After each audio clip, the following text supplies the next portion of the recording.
Assalamualaikum warahmatullahi wabarakatuh. Waalaikumsalam warahmatullahi wabarakatuh. Bismillahirrahmanirrahim. Allahumma na'udzubika min hamazatis syayatin wa na'udzubika rabbana ayyuhduruna. Bismillahirrahmanirrahim. Alhamdulillahirabbil alamin wassalatu wassalamu ala asyrafil mursalin Sayyidina Muhammadin wa ala alihi wa sahbihi wa man tabi'ahum bi ihsanin ila yaumiddin. Rabbana ighfir lana wa liwalidayna wa lil mu'minina wal mu'minat wal muslimina wal muslimat al ahya'i minhum wal amwat innaka sami'un qaribun mujibu da'wat. Alhamdulillahilladzi hadana li hada wa ma kunna linahtadiya laula an hadana Allah. Rabbana la tuzigh qulubana ba'da idh hadaitana wa hab lana min ladunka rahmah innaka antal wahhab. Rabbana faghfir lana dhunubana wa kaffir 'anna sayyi'atina wa tawaffana ma'al abrar. Rabbana hab lana min azwajina wa dhurriyyatina qurrata a'yun waj'alna lil muttaqina imama. Rabbana afrigh 'alaina sabran tsabbit aqdamana wansurna 'alal qaumil kafirin. Rabbana afrigh 'alaina sabra wa tawaffana muslimin. Rabb ij'alna muqimis shalah wa min dhurriyyatina Rabbana wa taqabbal du'aana. Subhanak la ilma lana illa ma 'allamtana innaka antal alimul hakim. Rabbana la tu'akhidna in nasina aw akhtana. Rabbana wa la tahmil 'alaina isran kama hamaltahu 'alal ladzina min qablina. Rabbana wa la tuhammilna ma la taqata lana bih wa'fu anna waghfir lana warhamna anta maulana fansurna 'alal qaumil kafirin. Rabbi israh li sadri wa yassir li amri wahlul 'uqdatam min lisani yafqahu qawli. Allahumma inna nas'aluka fi'lal khairat wa tarkal munkarat wa hubbal masakin wa nas'aluka hubbak wa hubba man yuhibbuk wa hubba amal yuqarribuna ila hubbik. Allahumma inna nas'aluka al-'afwa wal 'afiyah في الدنيا والآخرة. اللهم إنا نسألك العفو والعافية في ديننا ودنيانا وأهلنا وأموالنا. اللهم استر عوراتنا وآمن روعاتنا. اللهم احفظنا من بين أيدينا ومن خلفنا وعن أيماننا وعن شمائلنا ومن فوقنا ونعوذ بعظمتك أن نقتل من تحتنا. اللهم انفعنا بما علمتنا وعلمنا ما ينفعنا وزدنا علما والحمد لله على كل حال. اللهم إنا نعوذ بك من علم لا ينفع ومن قلب لا يخشع ومن نفس لا تشبع ومن دعوات لا يستجاب لها. اللهم إنا نسألك من الخير كله عاجل وآجل ما علمنا منه وما لم نعلم ونعوذ بك من الشر كله عاجل وآجل ما علمنا منه وما لم نعلم. اللهم إنا نسألك من خير ما سألك عبدك. اللهم إنا نسألك من خير ما سألك عبدك ونبيك ونعوذ بك من شر ما عاد به عبدك ونبيك. ربنا اغفر لنا ولإخواننا الذين سبقونا بالإيمان ولا تجعل في قلوبنا غلا للذين آمنوا ربنا إنك رؤوف رحيم. اللهم ارزقنا فهم النبيين وحفظ المرسلين وعلم ملك المقربين ونسألك أن تجعل كل قضاء قدر لنا خيرا. اللهم نور قلوبنا بالقرآن وزين أخلاقنا بالقرآن وأصلح أمورنا بالقرآن واشف مرضانا بالقرآن وأد ديوننا بالقرآن وفرج همومنا بالقرآن واغفر لموتانا بالقرآن وسلم مسافرين بالقرآن واحفظ إمام زماننا بالقرآن وأجل فرج إمامنا بالقرآن واحفظ علماءنا بالقرآن واكشف كروبنا بالقرآن واحفظ قائدنا بالقرآن وانصر جيوسنا بالقرآن وارحم إمامنا بالقرآن وارحم شهداءنا بالقرآن ونجنا من النار بالقرآن وأدخلنا في الجنة بالقرآن. اللهم أحينا بدنا في الأمور كل آخر الدنيا عذاب الآخرة الباطل باطلا وارزقنا اجتنابه. ربنا آتنا في الدنيا حسنة wa fil akhirati hasanah wa qina adzabannar. Subhana rabbika rabbil izzati amma yasifun. Wassalamun ala mursalin. Walhamdulillahi rabbil alamin. Amin ya rabbal alamin. Baik, jemaah kita mulai kajian surat Al-Qamar tentang kisah Nabi Soleh alaihissalam. Yang kemarin kisah Nabi Hud, yang sebelumnya lagi kisah Nabi Nuh. Sebelum kita lanjutkan, ayat kelanjutannya ayat 21. A'udzubillahi minasyaitonirrajim. Bismillahirrahmanirrahim. Fakaifa kana 'adzabi wa nudhur. Jadi ayat ini diulang lagi setiap selesai dari kisah-kisah itu untuk menunjukkan betapa hebatnya, betapa dahsyatnya siksaan Allah. Tapi sekali lagi jamaah, Allah menyebutkan kata azabi, bukan azab, bukan beberapa siksa. Satu siksaan, tapi Allah dahului dengan nuzur, beberapa peringatan, ancaman, bencana, pemberitahuan, utusan. Jadi rahmat Allah itu lebih luas dibanding apa? Siksanya. Rahmat Allah lebih luas dibanding murkanya. Jadi Allah sangat cinta sama hambanya, cuma hambanya yang sama sekali tidak mau introspeksi diri, selalu minta segerakan azab kalau kamu benar. Selalu seperti itu jamaah. Mulai zaman Nabi Nuh, segerakan azab, hanya mereka yang minta, maka mereka dihancurkan. Zamannya Nabi Hud juga gitu. Segerakan azab, jangan banyak berdebat. Akhirnya mereka pun dihancurkan. Jadi sekali lagi, kalau bisa kita apa jamaah? Jangan minta azab. Kalau bisa, minta ampun. Jangan minta dibalas di dunia jamaah. Tidak akan kuat kita. Lebih baik minta diampuni semua dosa-dosa kita. Karena pada dasarnya manusia itu apa? Khoto, selalu berbuat dosa, selalu berbuat salah. Ya, kullu ibnu Adam khoto, wa ghairu khotoin at-tawwab. Sebab baik orang yang berbuat dosa itu taubat. Jadi tidak ada manusia yang lepas, yang bersih dari perbuatan dosa. Jadi kalau bisa jangan putus asa untuk minta ampun. Jadi kalau Allah murka, siapa yang bisa menghalangi azabnya Allah?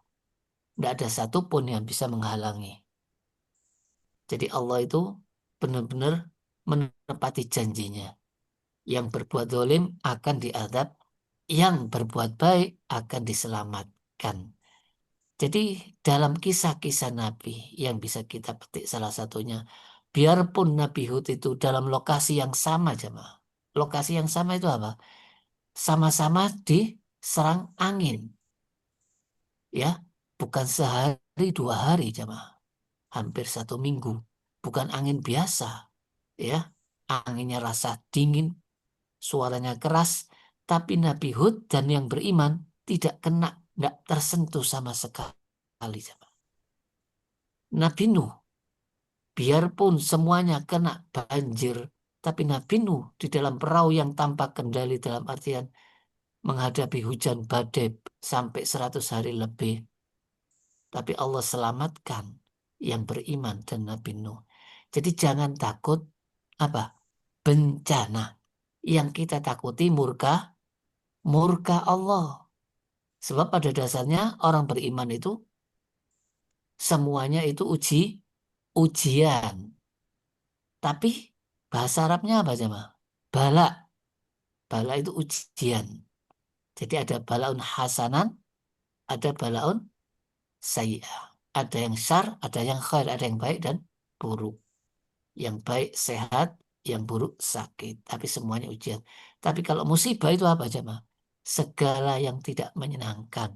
Maka itu wama asobaka min musibatin fabima kasabat aidikum. Apa saja menimpa musibah pada kalian, itu semua karena dosa-dosa kalian. Maka itu orang beriman disegerakan apa? Siksaannya, balasannya, agar tidak menghadapi siksaan akhirat, karena akhirat lebih keras dari segala siksaan dunia. Maka mungkin kita sakit, pusing, kena masalah, itu semuanya karena kita lupa minta ampun. Tapi Rasulullah sudah minta ampun, jamaah. Sudah istighfar, bahkan dijamin surganya. Tapi Rasulullah menjelang ajalnya sakit yang panasnya 2 kali lipat dari orang biasa. Kenapa? Kalau orang-orang yang baik yang dicintai Allah masih dikasih ujian? Ya, karena untuk meningkatkan derajat. Karena Allah sangat cinta. Jadi kalau Allah cinta maka Allah kasih uji. Semakin tinggi imannya, semakin tinggi ujiannya. Jadi kita harus benar-benar memahami tentang fenomena alam itu, bahwa itu semuanya ayat-ayat Allah. Bukan berjalan dengan sendirinya tanpa kehendak Allah. Jadi Allah sudah memberikan ayat-ayatnya. Tapi mereka terus melakukan kezoliman. Mengancam orang-orang yang baik, bahkan membunuh, mengintimidasi. Biarpun itu seorang nabi dan rasul. Tapi mereka anggap itu kisah dulu, dongeng. Padahal Allah mengulang-ulang terus tentang kisah-kisah yang luar biasa, yang dimana Nabi Nuh sampai ratusan tahun, dan azabnya hujan hampir di seluruh dunia itu tenggelam, dan kisahnya Nabi Hud tidak ada satupun orang yang kena seperti kisahnya kaum Ad yang bukan sehari 2 hari puting beliung, bahkan itu lebih luar biasanya dari puting beliung. Dan mereka orangnya kuat-kuat, tapi tidak ada sisanya sama sekali. Ini untuk menunjukkan apa? Sekali lagi, Allah kalau punya kehendak, tidak ada satupun yang bisa menolak. Jadi Allah pakai kata apa? Fakaifa. Jadi perhatikanlah bagaimana Allah menyiksa. Berat seperti alam taro kaifa fa'ala rabbuka bi ashabil fil. Bagaimana semua tidak bisa membela Ka'bah. Semua takut sama tentara Abraha. Tapi Allah menghancurkan tentara Abraha tanpa belaan manusia pun bisa, karena semua alam tentara Allah. Allah kirim burung membawa batu. Setiap burung membawa 2 batu. Semuanya tepat kepada orang-orang yang sudah ditentukan. Biarpun tentara gajah, semuanya mati tanpa sisa. Maka itu, jangan dianggap itu suatu dongeng yang bohong atau kisah anak-anak. Tapi itu fakta. Maka itu Allah abadikan di Al-Quran supaya kita ini punya rasa takut kepada Allah, tapi bukan lari dari Allah. Tapi apa jemaah? Kalau takut sama Allah, semakin mendekat supaya dapat cintanya, kasih sayangnya. Kemudian ayat berikutnya sama jemaah, yaitu walaqad yassarnal Qur'ana lidzikri fahal mim muddakir. Dan ini diulang terus sampai 4 kali di surat Al-Qamar. Lafadznya sama. Jadi kalau ditanya, kalau kita buktikan, Quran itu mudah enggak untuk dipelajari, untuk difahami dalam pengertiannya sekarang ini? Ya Bu Luki. Dan sebetulnya kalau mau. Jadi ya, kalau ada kemauan, mau Nah, belajar, ada keinginan, maka Allah kasih kemudahan.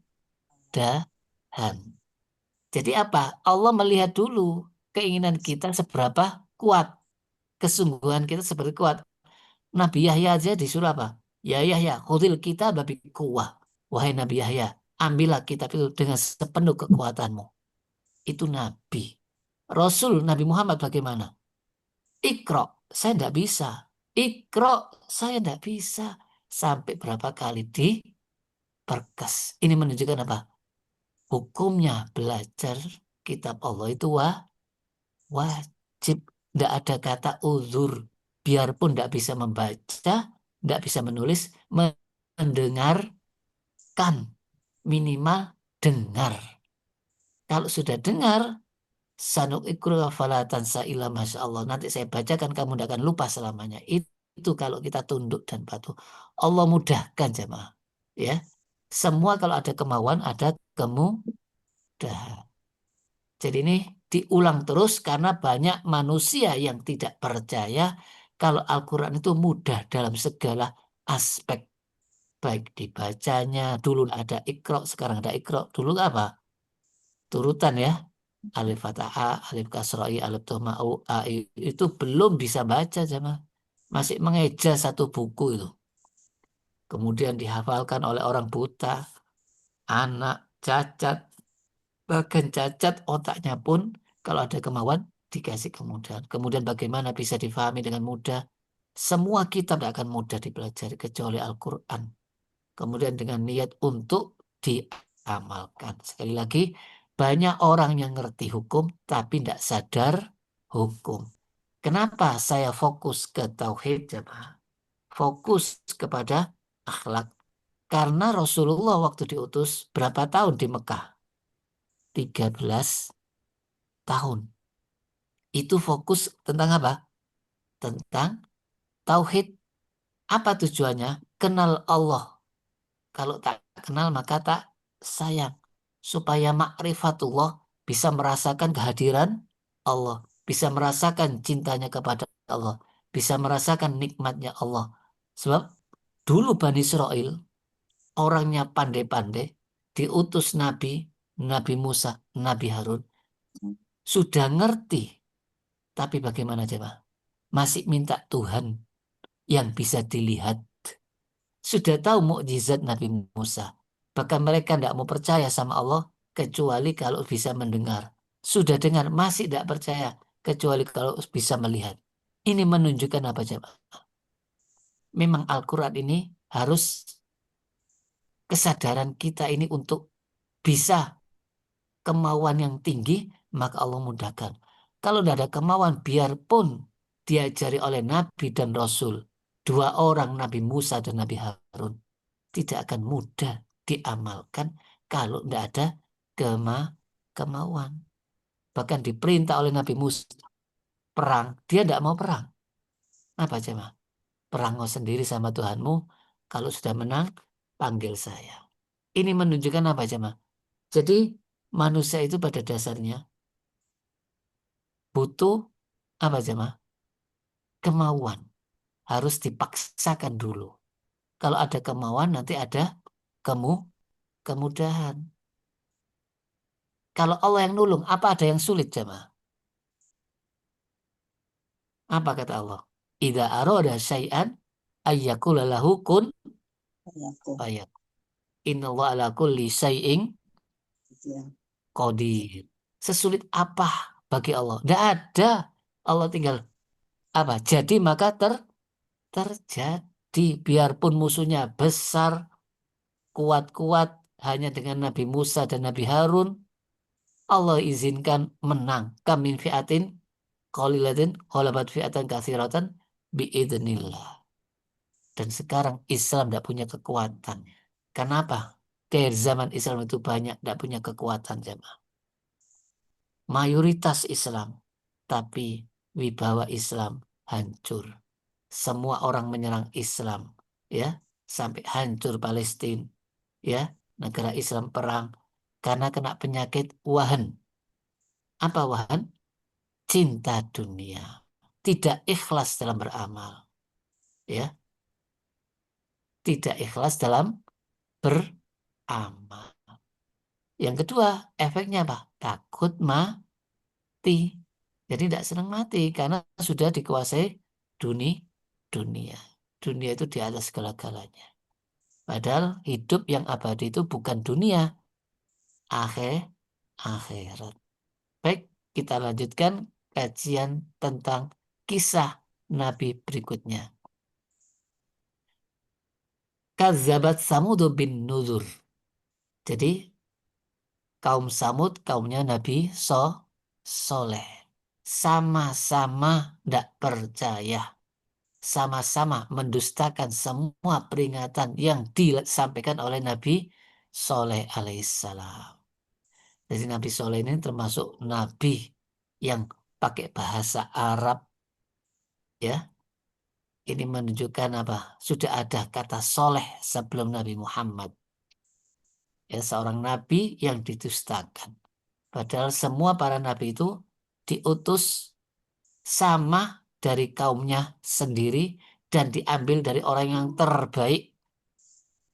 Ya, apa intinya para nabi coba? Mengajarkan ajaran tauhid, ya, rukun iman.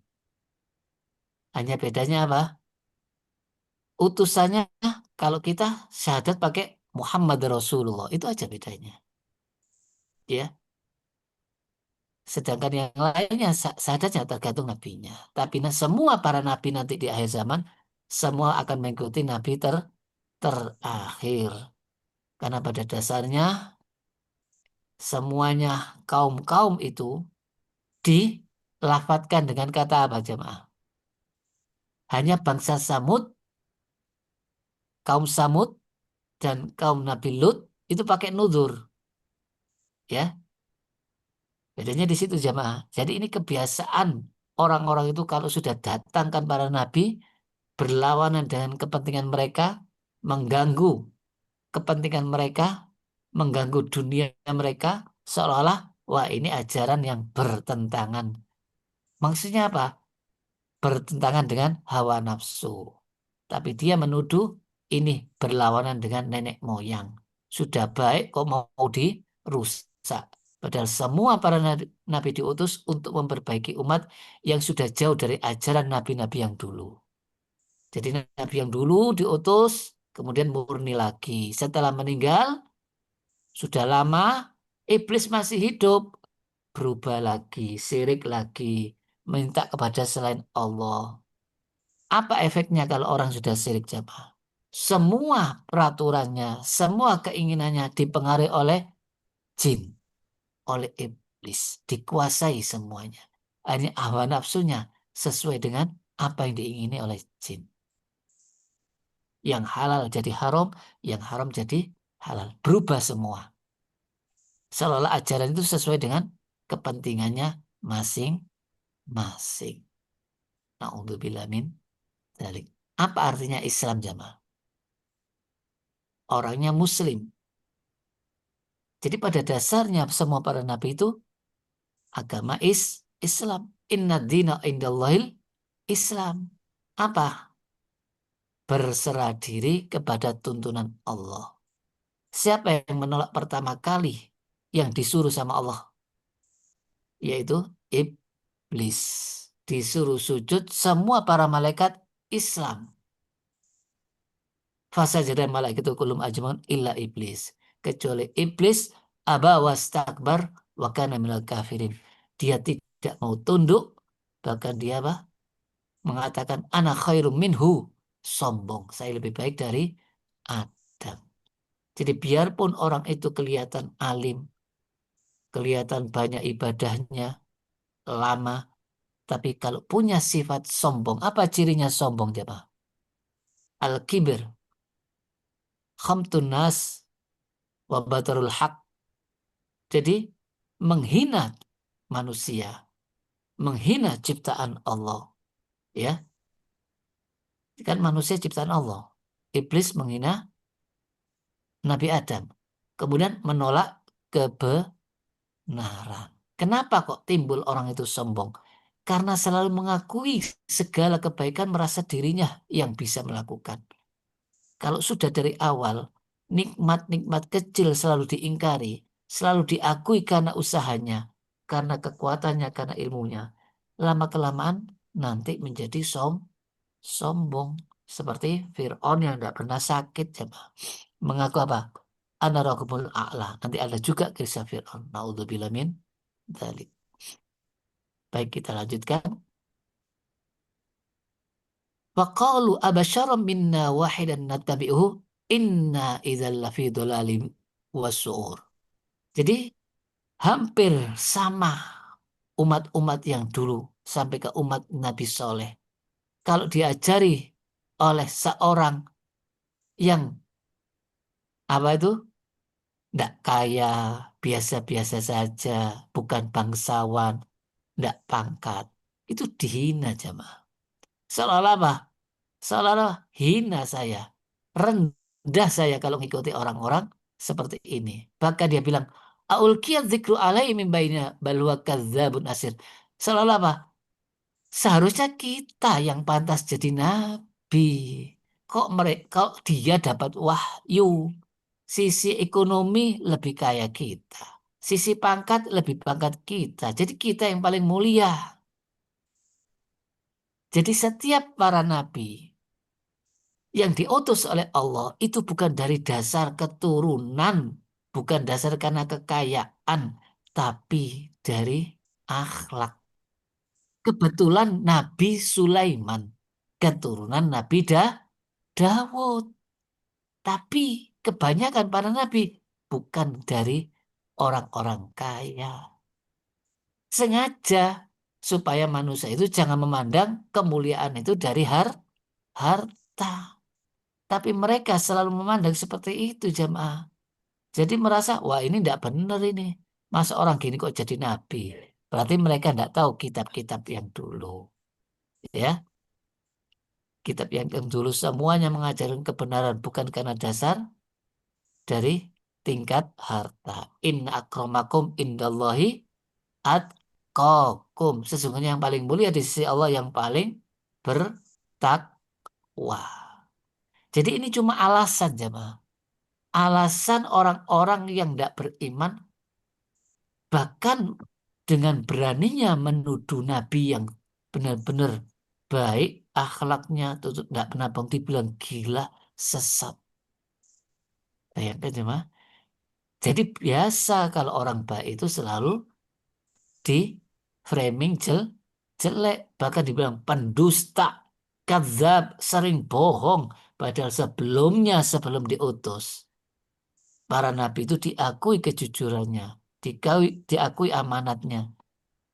Jadi manusia ini mencari-cari kesalahan karena takut masalah dunianya hilang kalau mengikuti ajaran yang benar. Padahal mereka itu apa?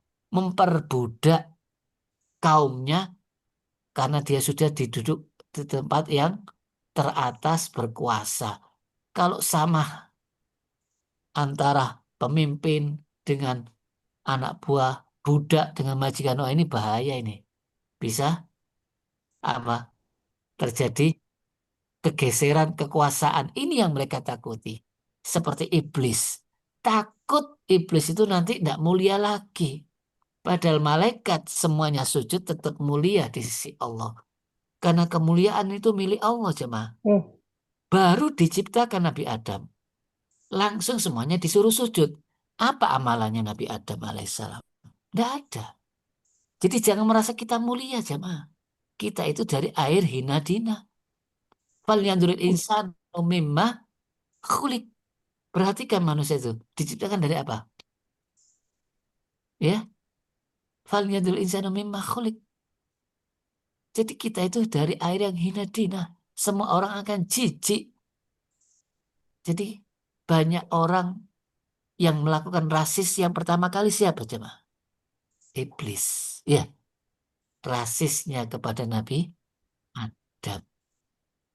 Padahal jelas-jelas itu ciptaan Allah, buatan Allah. Allah yang menciptakan, Allah yang menyuruh. Tapi dia menolak. Tapi dia bilang, apa? Aku ini gini karena engkau kehendaki. Tapi kalau sesat, Allah bilang kehendaki. Tapi kalau baik, saya lebih baik dari Adam. Jadi manusia ini seolah-olah ahli tauhid, tapi kalau dalam hal yang menguntungkan nafsunya, yang bersesuai dengan nafsunya, seperti dalam surat Yasin. Anut ilmu walau ya Allah, apakah saya akan memberikan orang miskin? Kalau Allah mau, pasti orang miskin itu bisa makan. Berarti Allah mengendaki dia miskin. Saya juga mengikuti kehendak Allah. Jadi salah menggunakan dalil. Jadi sekali lagi, jangan memandang orang dari fisiknya. Allah itu tidak memandang fisiknya, bentuknya. Tapi Allah melihat hatinya, ikhlas enggak. Ya, di samping syariatnya. Baik, kita lanjutkan ayat yang ke-25 tafsirannya. Jadi ini benar-benar apa jemaah? Mereka itu menghina Nabi. Dan ini pun terjadi juga pada Nabi Muhammad. Kemudian ayat yang ke-25 ini juga sebenarnya ejekan. Harusnya kita yang pandai, yang cerdas, yang kaya, yang diikuti banyak orang. Kalau kita jadi nabi kan banyak yang menurut. Allah tidak memilih karena cerdasnya. Allah tidak memilih karena kayanya.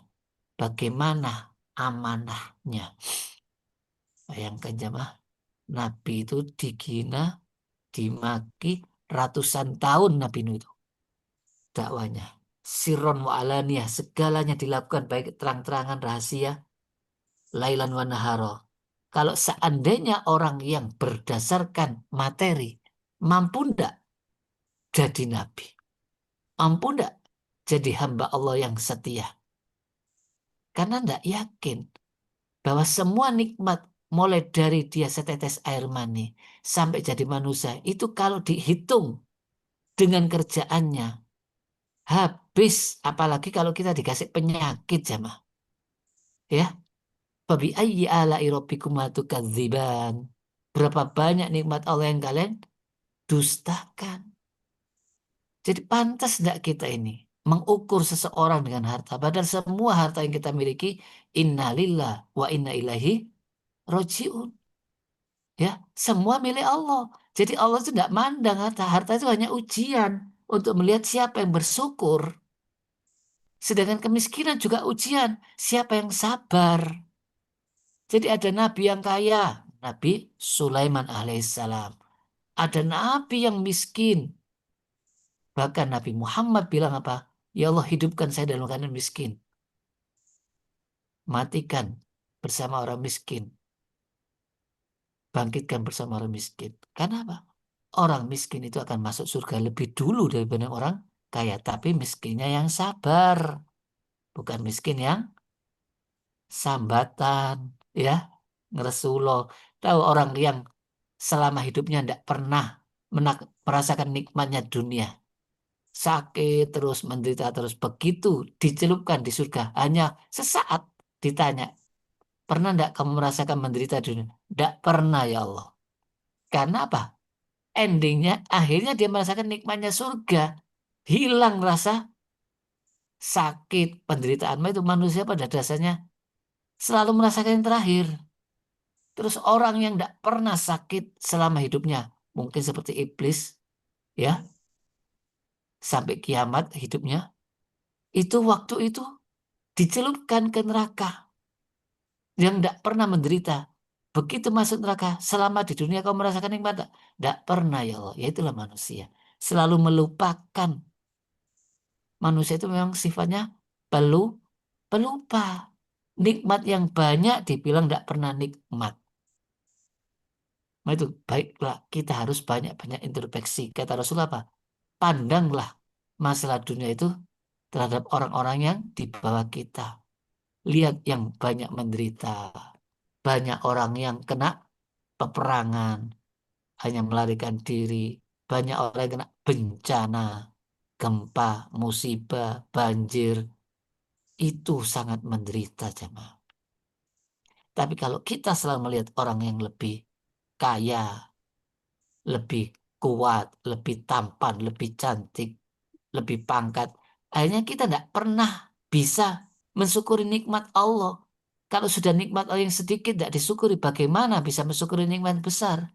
Rasulullah itu hanya keluar dari kamar mandi, bisa mengucapkan apa? Alhamdulillahi adaba anil hada wa'afani. Segala puji bagi Allah. Bisa terima kasih jemaah. Padahal tidak dapat uang itu. Keluar kotoran-kotoran. Kalau seandainya ini tidak bisa keluar, tidak bisa kentut, tidak bisa keluar berak, BAB. Betapa sakitnya. Bagaimana mungkin akan makan, bisa tidur, perut kembung, pontang-panting di dalam rumah. Tidak ada satu pun yang bisa merasakan sakitnya. Jadi kalau orang pandai-pandai mensyukuri nikmat Allah yang sedikit, maka pasti akan bisa mensyukuri yang banyak. Kalau sedikit aja tidak disyukuri, gimana mau banyak? Itu banyak manusia yang masuk neraka karena kufur nikmat. Na'udzubillah min dzalik. Jadi kesimpulannya ayat 25 ini, mereka itu tidak bertanya. Mereka itu hanya mengejek. Jadi kalimat ini kalimat ejekan yang disampaikan kepada Nabi Soleh. Hampir semua para nabi itu seperti itu. Sengaja sama Allah, rata-rata diambil dari orang-orang yang fuqara wal masakin. Dan pengikutnya juga gitu. Du'afa yang lemah, fuqara, masakin, budak-budak. Bahkan seorang budak bukan nabi, bukan rasul diabadikan di Al-Quran. Sampai ini menjadi namanya apa? Al-Quran, namanya surat Luqman. Itu siapa? Beliau seorang budak hitam dari mana jemaah? Dari ya sekitar orang-orang hitam Yaman, ya, orangnya pesek, terus kakinya itu letter O, tapi beliau sangat dekat sama Allah, pandai bersyukur, ya, sampai akhirnya apa jemaah? Yaman atau ITB itu saya lupa itu. Intinya apa? Biarpun di pandangan manusia itu tidak berharga, budak, hitam. Tapi kan itu ciptaan Allah, sengaja Allah uji. Tapi dia sabar. Sampai akhirnya jadi gurunya siapa? Gurunya Nabi Sulaiman. Karena waktu itu di zamannya ada Nabi Daud alaihissalam. Maka dijadikan Luqmanul Hakim sebagai pengajar terhadap anaknya Nabi Sulaiman. Sampai menjadi seorang pemimpin yang benar-benar memimpin para manusia, jin, binatang. Gurunya siapa?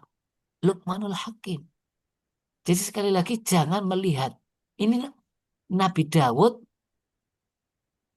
mengambil seorang guru untuk anaknya budak, bukan nabi, bukan rasul.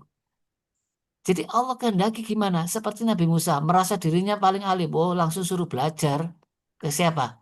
Nabi Khidir. Bagaimana? Bisa sabar? Tidak bisa. Jadi jangan merasa paling alim walaupun punya ilmu. Karena di atas langit masih ada langit. Jangan merasa paling kaya. Karena semua ini adalah titipan dari Allah untuk menguji kita. Kita bersyukur atau kufur. Walain kafartum inna adabi lasyadid. Jadi Nabi itu sengaja sama Allah dicari yang dalam sisi ekonomi rendah. Tapi sekali lagi, apa kelebihannya para Nabi? Orangnya yang ahlakul karimah, amanah, jujur, tutur katanya tidak pernah berkata kotor. Biarpun Nabi Ibrahim sudah dibakar, tidak akan apa melaknat-laknat, tidak akan menjelek-jelekkan, tidak akan menghina. Itu sudah benar-benar seorang yang paling sabar. Bahkan Allah memuji apa ahsanudinan yang paling bagus agamanya Nabi Ibrahim. Sampai jadi panutan bapak para nabi. Punya anak dari 2 istri, semuanya jadi nabi. Sampai cucunya, buyutnya, sampai ke Nabi Muhammad SAW. Itu menunjukkan seorang nabi itu orang yang paling berperangai, paling baik. Karena yakin kita ini hanya pelakon. Disuruh Allah jadi manusia yang baik. Nanti Allah yang akan menyelesaikan masalahnya. Dan ayat ini ada kesamaan dengan Nabi Muhammad SAW. Orang-orang Quraisy mengatakan apa? Wa qalu laula nuzila hadzal Qur'an. Kenapa Al-Quran tidak diturunkan kepada orang-orang ini? Orang pembesar Quraisy yang agung, yang berpengaruh, kaya raya. Ya inilah sifat manusia sejak dulu sampai sekarang. Ukuran kemuliaan, ukuran seorang yang perlu dijadikan panutan. Selalu dilihat dari apa? Harta, jabatan, pengaruh. Tidak. Yang dilihat sama Allah dari kejujuran, baik hati, dermawan, sabar. Ya, kalau bisa ya yang kaya, yang pandai syair, ya. Jadi dulu itu seperti itu jamaah. Al-Walid bin Mughirah pandai syair. Nabi Muhammad tidak bisa baca, tidak bisa menulis, yatim piatu, angon, kambing, minal fuqara wal masakin awalnya. Begitu nikah dengan siapa? Istrinya yang kaya itu, Zulaikha, semua hartanya digunakan untuk berjuang di jalan Allah. Nabi ditawari apa? Jangan dakwah, wahai Nabi. Mau kaya, saya kasih semua harta. Mau wanita cantik, semua saya kawinkan sama kamu, putri-putriku. Tapi jangan dakwah. Jadi apa maksudnya? Kalau orang sudah cinta dunia, merasa ada hebat harta selain Allah, maka mudah tergoyahkan, mudah tergadaikan. Sebenarnya kalau kita yakin jemaah, sholat qobliyah subuh itu loh, kata Rasulullah apa pahalanya? Khairu minad dunya wa ma fiha. Lebih baik dari dunia dan seisinya kalau diberikan langsung. Tempat mana yang bisa diberikan? Tidak ada tempat di dunia ini. Bahkan surga yang paling kecil bagi orang yang masuk surga terakhir, ya, 10 kali lipatnya dunia jemaah. Itu surga terkecil. Padahal dia itu sudah masuk neraka, gosong, habis dosanya, ya, kemudian masuk surga, dikasih surga yang terkecil. Kalau kita tidak punya keyakinan tentang akhirat, padahal ajaran akhirat itu ajaran para nabi, apa? Wal akhiratu khairu wa abqa. Akhirat lebih baik dan lebih kekal. Inna hadzal fi suhufil ula. Ini dalam kitab-kitab suhuf yang dulu, sufi Ibrahim wa Musa. Sejak dulu para nabi mengajarnya itu, Nabi Ibrahim, Nabi Musa sampai sekarang. Jadi bukan berarti kita tidak boleh kaya untuk ibadah, untuk mencari ridho Allah, bukan untuk memaki orang, menghina orang, memperbudak orang, ya. Tapi kalau orang tidak sadar, itu namanya apa jemaah? Tambah kaya, tambah maksiat, tambah kaya, tambah kuat, tambah kaya, tambah banyak itunya, tapi jauh dari Allah. Namanya apa? Istidraj. Karena dia sudah diingatkan sama Allah, tidak mau ingat. Maka Allah biarkan dalam kemaksiatan bergelimang dosa. Tapi nanti sekonyong-konyong meninggal dalam keadaan kafir. Jadi orang yang menuduh Nabi Soleh itu pendusta, sombong. Padahal mereka nanti akan nampak jamaah. Nampak dari perbuatannya. Jadi orang kalau banyak bicara yang menuduh orang seperti Abu Lahab. Tabban laka ya Muhammad. Turun ayat langsung. Tabbat yada abil. Jadi kalau kita tidak membalas, Allah langsung jamaah kembali kepada orang yang menghina. Jadi nanti ada orang dari kaumnya, kaum Samud, orang yang paling kejam, paling jahat, pendusta, itu yang akan nampak. Jadi orang-orang yang baik tidak akan takut mati, jamaah. Karena mati itu bagian daripada kehidupan yang pindah alam, yang bisa abadi. Kalau kita tidak mati, tidak bisa abadi, jamaah. Jadi tidak ada kesulitan bagi orang beriman. Semuanya baik. Hidup baik, mati baik. Bahkan lebih baik lagi kalau mati dalam keadaan husnul khotimah.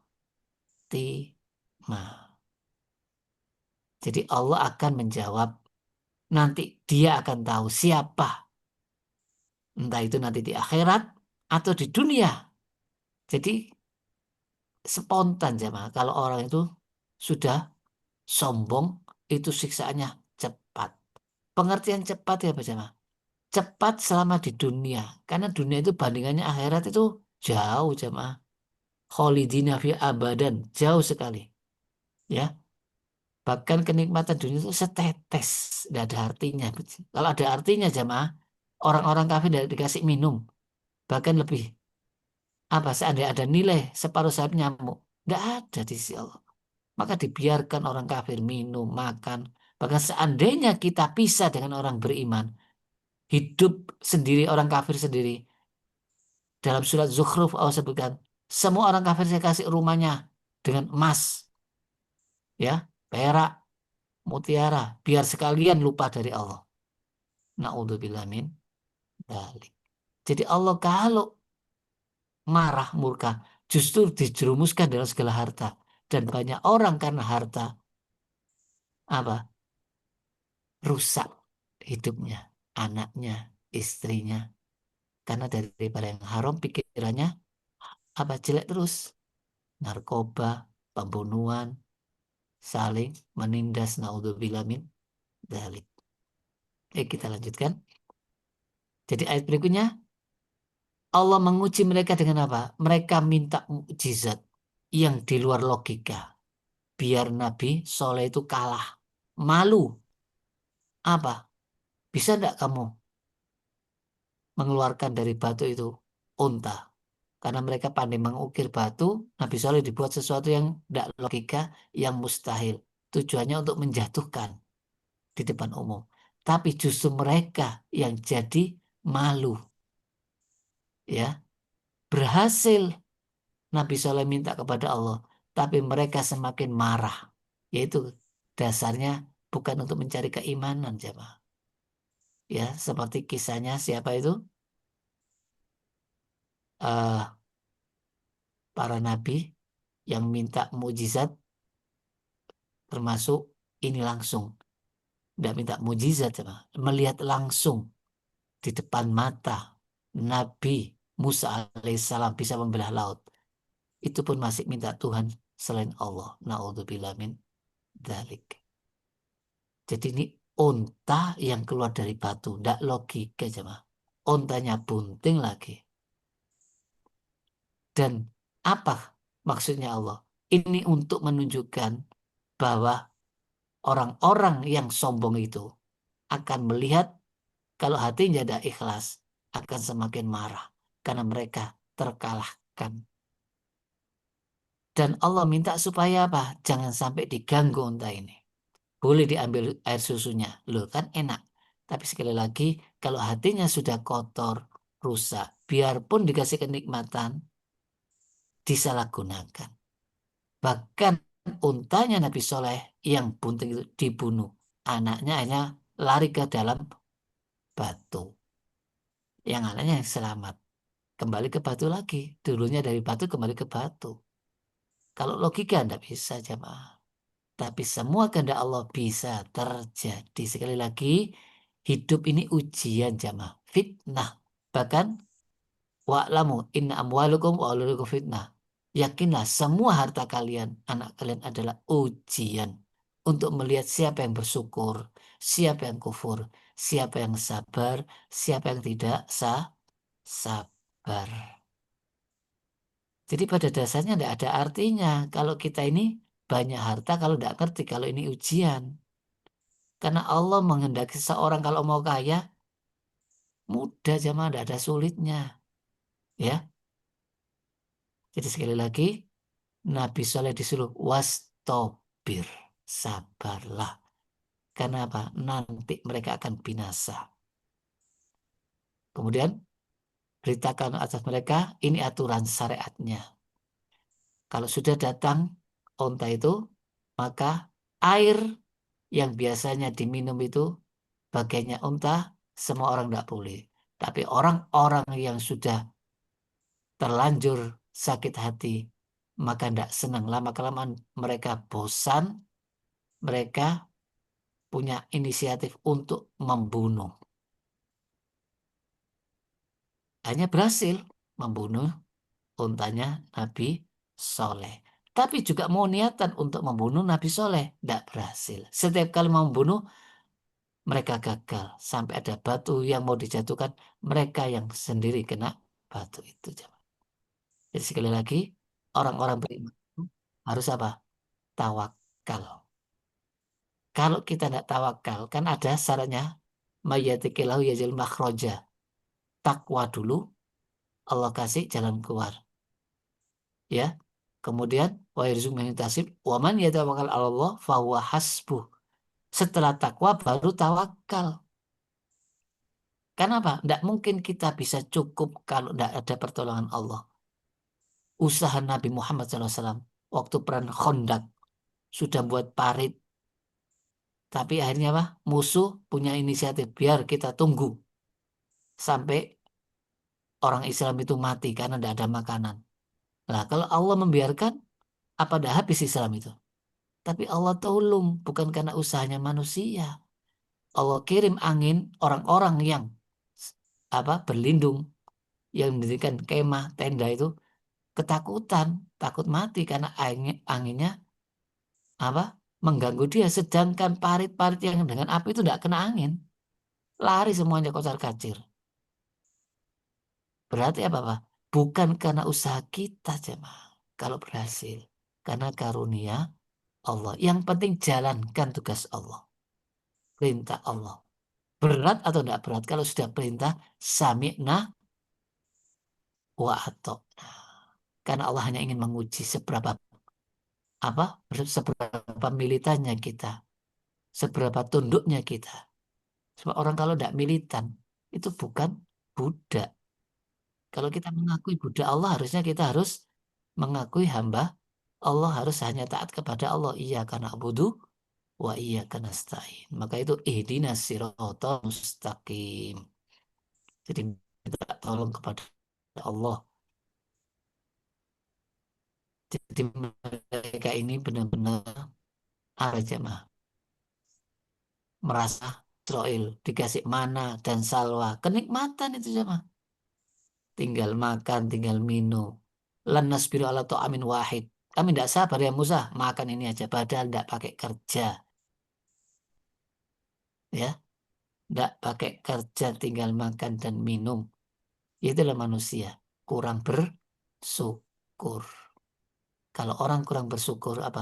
Walain kafartum inna adzabi lasyadid. Jadi ini orang yang paling benar-benar kadzab, orang yang paling kejam. Karena apa? Dia ditawari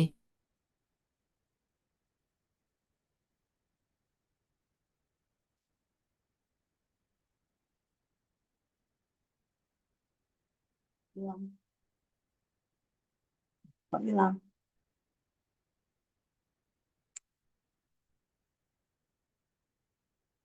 Kok hilang?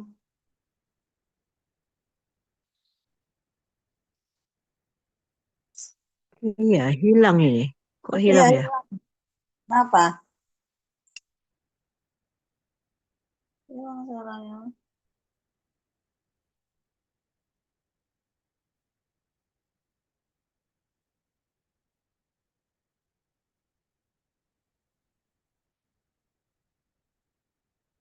halo, Ya, Iya, iya. Tadi hilang. sebentar. ampun. Sudah ini ya. Saya Ya, lanjutkan ya. oke. Yang terputus punya siapa ya? Punya saya apa? Oh iya kayaknya. Punya Ya, saya. Baik, kita lanjutkan ya. Jadi ini ayat ke-29. Kita lanjutkan ayat 30. Diulang lagi jamaah. Fakaifa adzabi, fakaifa kana adzabi wa nuzur. Jadi diulang supaya jangan sampai kita lupa bahwa Allah itu siksanya sangat keras. Sekali lagi, rahmat Allah lebih luas daripada murkanya. Sebelum menimpa kepada kita, sebelum kita kena teguran, apa? Cepat-cepat taubat, cepat-cepat istighfar. Allah tidak akan mengadab suatu kaum kalau kaum itu dalam keadaan istighfar, minta ampun. Jadi sekali lagi tidak mungkin Allah mengadab. Tapi mereka yang minta jamaah, minta segerakan, kamu dusta, kamu bohong. Berarti ini menunjukkan manusia itu benar-benar apa? Seperti batu, bahkan lebih keras dari batu. Kalau sudah tertutup dengan dosa. Apalagi karena kesombongan. Jadi sombong itu apa? Bisa menutupi kebenaran jamaah. Naudzubillah min dzalik. Inna arsalna alim sayhata wa hanya dengan satu teriakan ini belum kiamat jamaah. Siapa yang berteriak? Malaikat Jibril seperti kisahnya surat Yasin itu. Seorang yang dirajam hanya sekali teriakan mati semua satu desa. Ini sekali teriakan malaikat Jibril mati semua. Ini bukan tiupan trompet ini. Masih satu malaikat Jibril disuruh berteriak. Jadi kita ini suara yang keras tidak kuat. Cahaya yang sangat padang juga tidak kuat. Manusia itu lemah aja, mah. Tidak punya kekuatan sampai matinya kering seperti tanaman yang dikumpulkan rusak.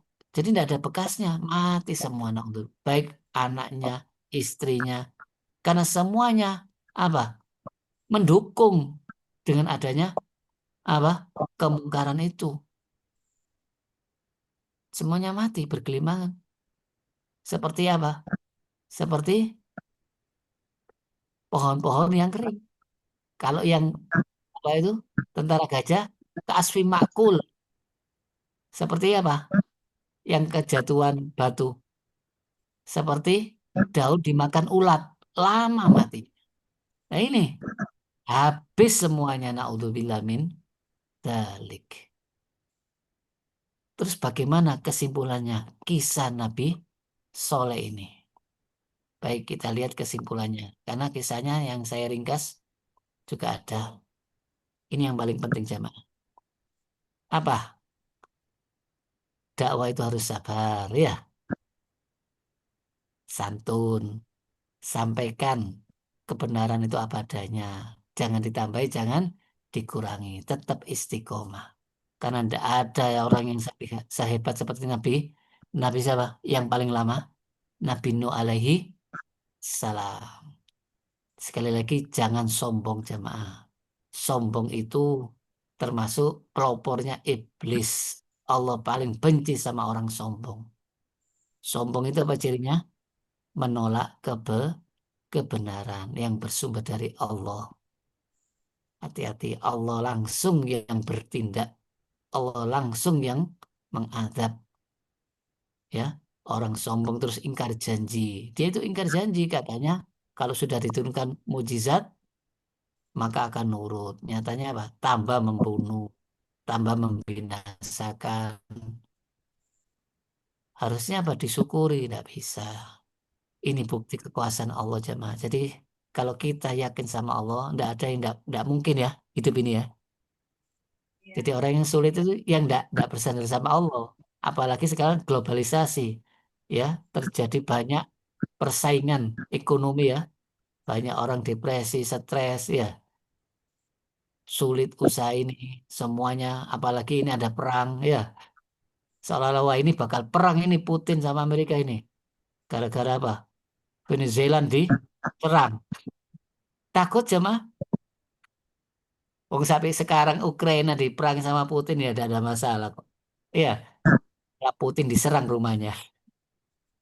Intinya apa? Orang beriman dimanapun, di waktu kapanpun, biarpun itu ada badai, ya, ada apapun hujan. Kalau kita berlindung kepada Allah, insya Allah selamat. Allah tidak akan menyiksa. Kalau kita itu beriman atau bersyukur, tidak mungkin. Biarpun dalam satu tempat, kisahnya Nabi Lut ya, istrinya yang kena. Nabi Lut tidak kena. Biarpun berlindung kepada suaminya. Jadi sekali lagi jamaah, peringatan, jangan sampai kita merusak nikmat. Kita ikat nikmat Allah dengan cara bersyukur. Apa? Akui ini karunia Allah. Beritahu kepada orang-orang, sebarkan karunia Allah ini. Dan gunakan menurut kehendak Allah. Dan kita harus seimbang antara dunia akhirat. Apa maksudnya? Jangan mencari dunia saja. Tapi gunakan apa yang kita miliki untuk kepentingan akhir akhirat. Karena hidup yang abadi hanya di akhirat. Sekali lagi, Allah Maha Adil ya. Yang zolim akan disiksa, yang baik akan ditolong. Dan ini janji Allah. May ya'mal mithqala dzarratin khaira yarah. Wa may ya'mal mithqala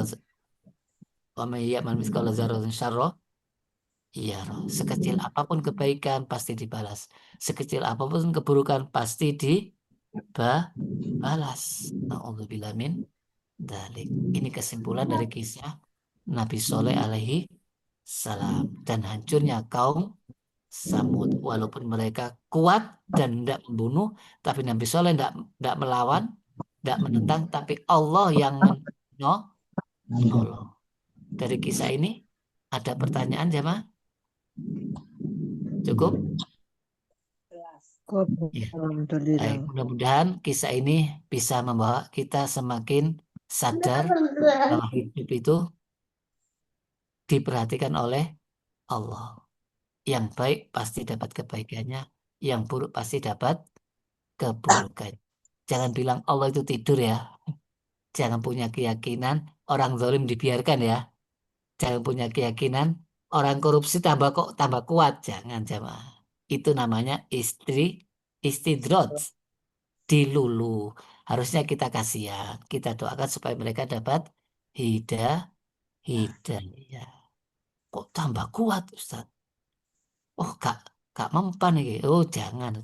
Kita jangan pakai cara-cara yang kotor, yang sabar. Wallahu sobirin. Yang penting sampaikan, tapi sebelum menyampaikan kita amalkan. Sampaikan dengan lemah, lembut, bil hikmah. Insya Allah, Allah akan menolong kita dalam agamanya. Baik, kita dulu. Subhanakallahumma wa bihamdika. Asyhadu an la ilaha illa anta astaghfiruka wa atubu ilaik. Assalamualaikum warahmatullahi wabarakatuh. Waalaikumsalam warahmatullahi wabarakatuh. Salam warahmatullahi wabarakatuh. Pak Ustadz. Nggih? Gue Pak Suwun, Ustadz. selamat malam semuanya. Oh, Suwun, ya. suwun, suwun.